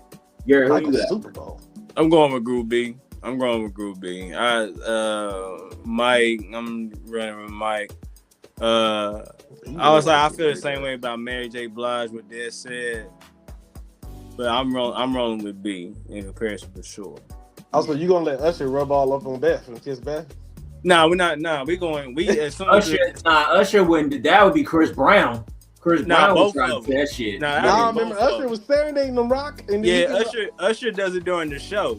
Yeah. True, but I don't know. I think Chris Brown would be. You think Chris Brown worse? And he a little bit more disrespectful with he don't. Usher would at least say, hey man, can I entertain your lady for a second? Can I sing to you? Usher would at least ask. Chris Brown, he just shit. Like, fuck that. Like, he just gonna take her up, drag her, pick her up by her ass, and nah, fuck that. You know what, Rock? You got a good point, real quick, fellas. If you want to see if your lady a real one, take her to Usher or Chris Brown concert, and if she fold, she ain't real. Hey yo, all right. Most anticipated films, all right, in 2026. All right, we got a whole bunch of films coming out, and this is not all of them, but this is just some of them. Scream 7, Michael, of course, Devil Wears Prada 2, Mortal Kombat 2, The Mandalorian, Scary Movie 6, Toy Story 5, Supergirl, The Odyssey, which is, I just feel like that's going to be a classic already, Spider-Man, Clayface, Street Fighter, is that a Narnia? Hunger Games. Huh? Is that Narnia? Yep, another Narnia. Yep. Wait, what? Dune 3. 26 is going to be insane. All right, which I'll just start off by saying, Michael, of course, and the Odyssey are the two biggest ones I'm anticipating. And then, of course, the end of next year. This time next year, we'll be going to see Doomsday and then Doom 3. That's going to be next year's going to be insane. But Michael and the Odyssey for me is the ones I'm definitely looking forward to watching. Yeah, it's Mortal Kombat and Street Fighter on over here on this side. I'm very anticipated on those two. That first Mortal Kombat was crazy. I was like, yeah, it was like this is the Mortal Kombat right here. Because I don't have expectations when it comes to stuff like that. And when I saw that, I was like, nah, that shit was fire. Yeah, that was dope. Wait a minute. The Narnia coming with the Magic Nephew, like Narnia, that's my shit.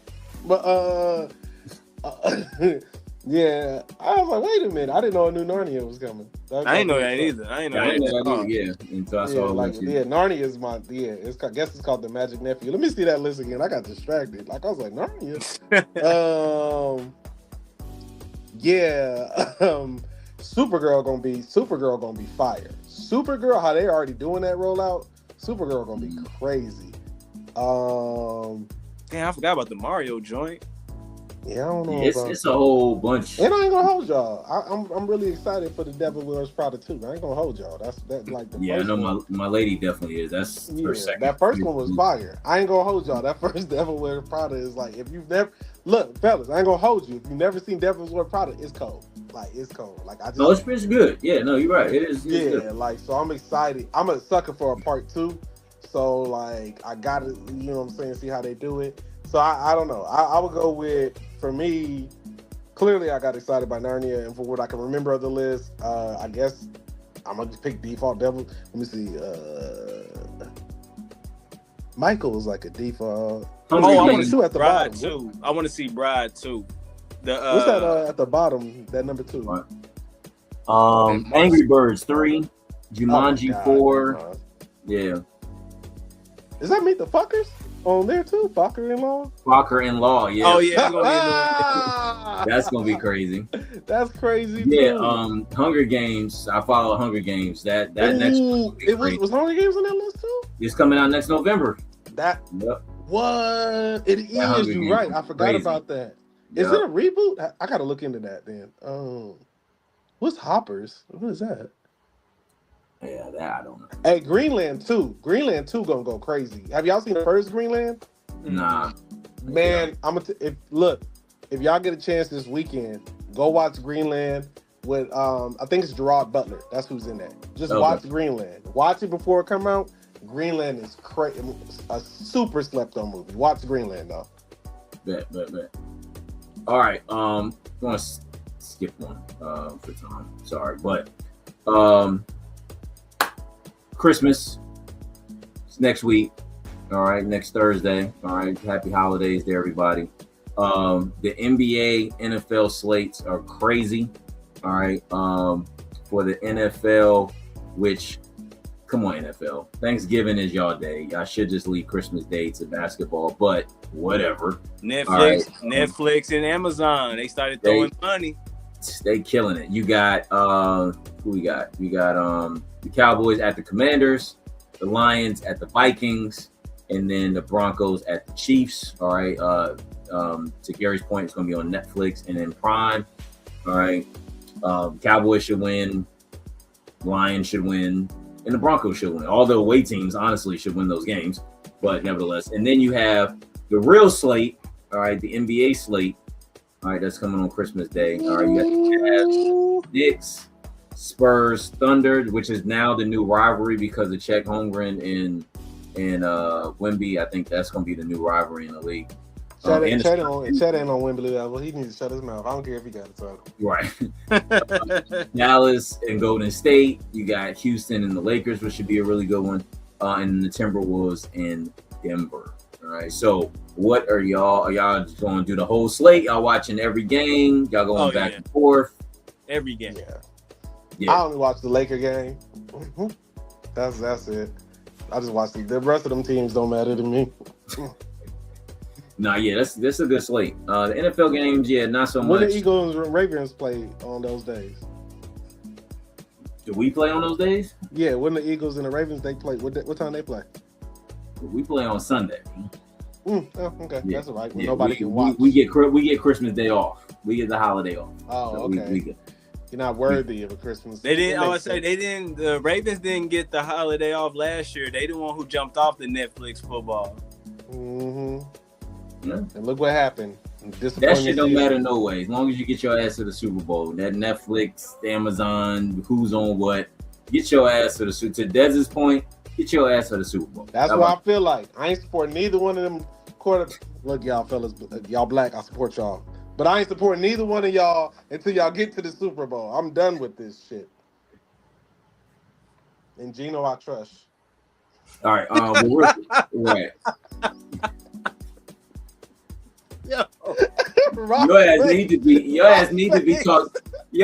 to be talking to Cleveland about getting Shador. That's what y'all need to be doing. Oh my goodness. Now you don't want Shador. What the hell? How you don't want Shador? I'm gonna be honest with you. And I don't say this because I don't think Shador is not good.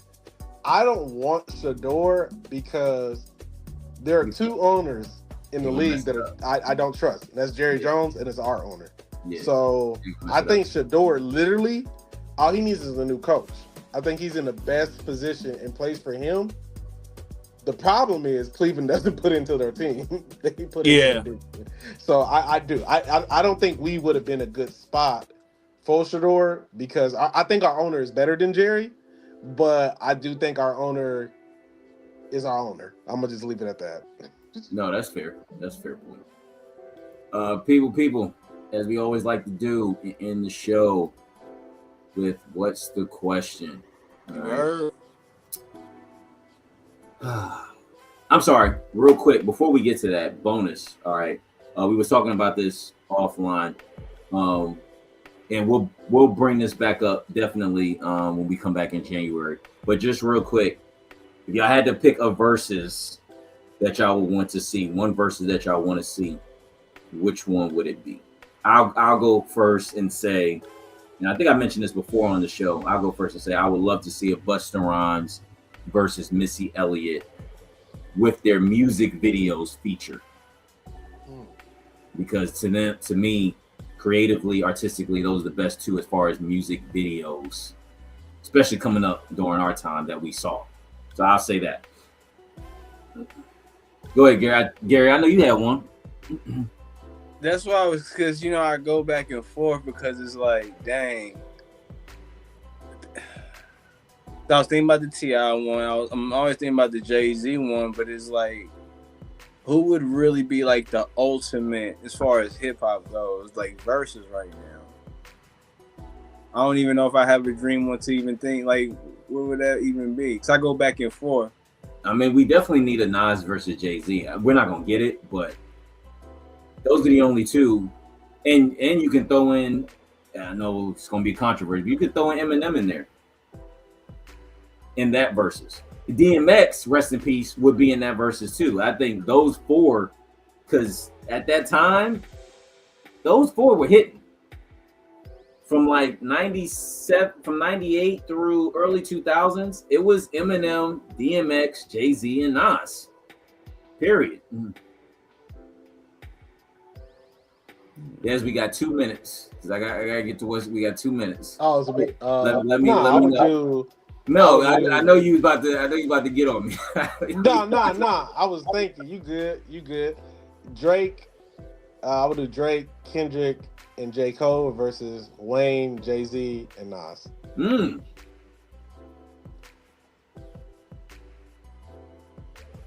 I'm giving it to Drake, Kendrick, and Cole. Oh yeah, they're not. Versus. There's nobody can.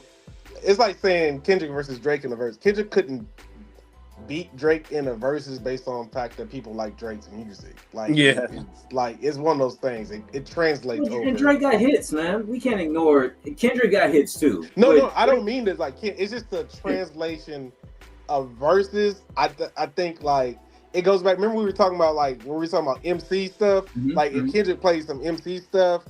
It's hard because like Humble, it's a terrible comparison, but like I just can't think of it like right now for the sake of time to argue it. But essentially, what I'm getting at, I just think Drake in a verses translates better than everybody else because you have to have first Kendrick you got to have a Jadakiss moment every time to be somebody like that. You see what I'm saying? Because you couldn't tell me Dipset was not going to win that versus until Jadakiss reminded us who he was. The Locks had it. Dipset wasn't. You know what? I take that back. I take it back because you know what? You're right. Because at the end of the day, it's just who's going to like translate over in the verses at the end of the day. Yeah. So it don't really matter the music. It's just who translates. You got one, or you gonna save it for when we come back? Yeah, I'm gonna cook because those two you just cooked up was real good. I'll be going back and forth on a lot of art. I'm like, and I'll scrap it. So yeah, I'll come back. I'll come back. Yeah, no, I'm definitely gonna bring it up. I'm definitely gonna bring it back up for sure. Definitely gonna bring it back up. I know Who's about to say this? Who you about to do? I was about to say, I got you, Gary. What was it, Case? How you say his name? Case Sonata? Ooh. Versus Dinner Party. Ooh. Thinking. Got him thinking.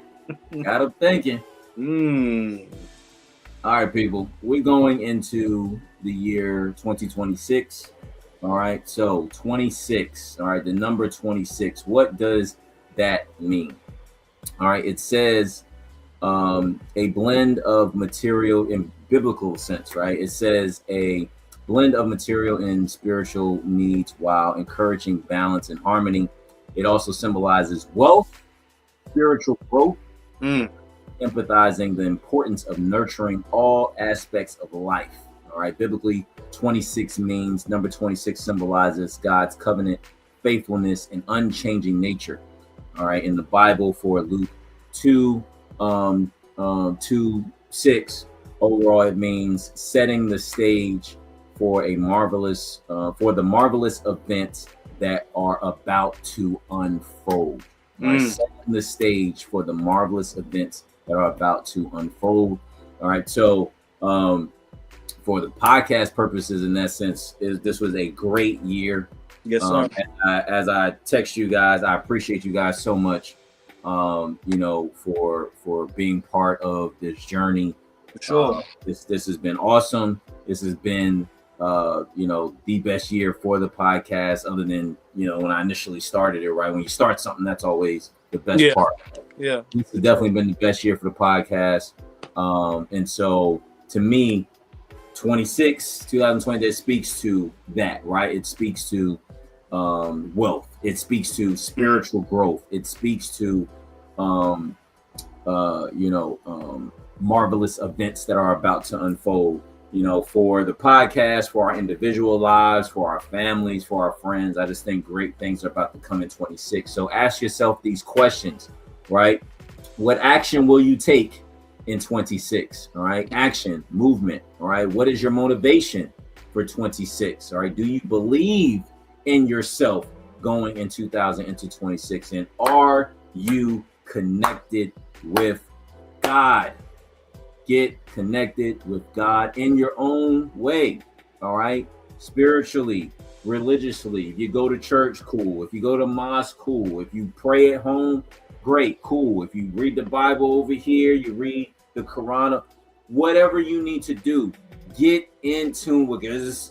It's all the same principle, right? It's all the same, no matter what different things, different religions have, we're all talking the same language as long as you're connected with God, right? So please get connected with God.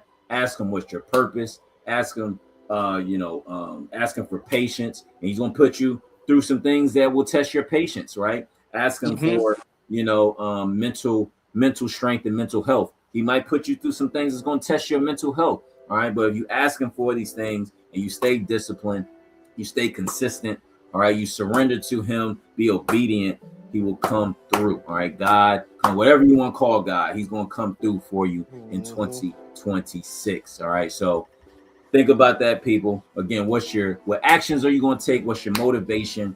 Do you believe in yourself? And are you connected with God going in 2026?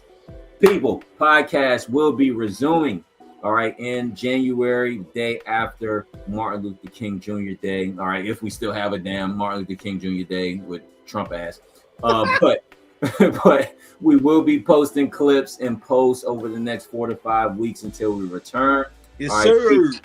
please hit that subscribe button. We thank everybody who has, especially recently. Greatly appreciate all the support that we've been getting on YouTube and IG, especially Spotify. I know, Gary, you stay on there tuning in to Spotify. So definitely appreciate everybody that's been tuning in. Special thanks again to the followers and subscribers, to Doobie Energy for our first sponsorship, partnership, promotion. We greatly appreciate that. Shout out to Tulsa. Shout out to Richmond. Shout out to Broken Arrow for hosting our first live show together. That was a great experience. Awesome experience. And yeah, again, YouTube, Twitch, Spotify, iHeartRadio, the Baltimore Ravens, them damn stupid ass Oakland Raiders. All right, the Philadelphia Eagles, the LA Dodgers, all your teams. Not he gonna cut off. That's cool. But to support all the teams, we greatly appreciate it. Sports, film, Black history, everything that's been a part of this show. We greatly appreciate all of that. Fellas, please, y'all have the floor, man. Mm-hmm. Thank y'all. Appreciate y'all. Y'all have a first to my brothers here. Appreciate y'all having always these conversations. Looking forward to another amazing year. 2026. You know what I'm saying? Kicks off a 9-year chapter. That's how you can look at it. But like, so yeah, I'm really excited. Thank y'all. Appreciate y'all. To the people who tuned in to us. Appreciate it. You know what I'm saying? We only going up from here. There's more to come. Shout out to Doobie, first sponsor. So much love and much appreciation. Other than that, you know what I'm saying? Y'all know what it is.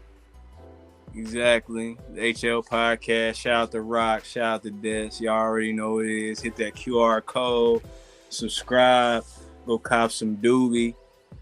And I'm going to try my best not to cuss so much starting next year. I'm just so passionate when it comes to this, especially with sports. I'm so emotionally involved. I'm going to try to do better. Outside of that, I'm going to still talk my shit, and I'm going to let everything else fly. Better believe it. We back and better than ever in 2026. Back better than ever. And yeah, y'all remember what Gary said, man. Y'all remember what he said. Drink water and wash your ass, people. Wash your ass. Drink water and wash your ass. Yo, that's will always be one of the best drinks on this show. But yeah, man. I appreciate y'all so much. Appreciate everybody for tuning in.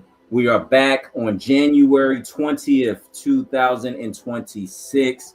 This is the wrap-ups, part 2. Of course, part 3 gonna be next year. But again, greatly appreciate everybody. And as we always like to end the show, peace and love, everybody. Peace and love. Happy New Year. Happy holidays. Peace.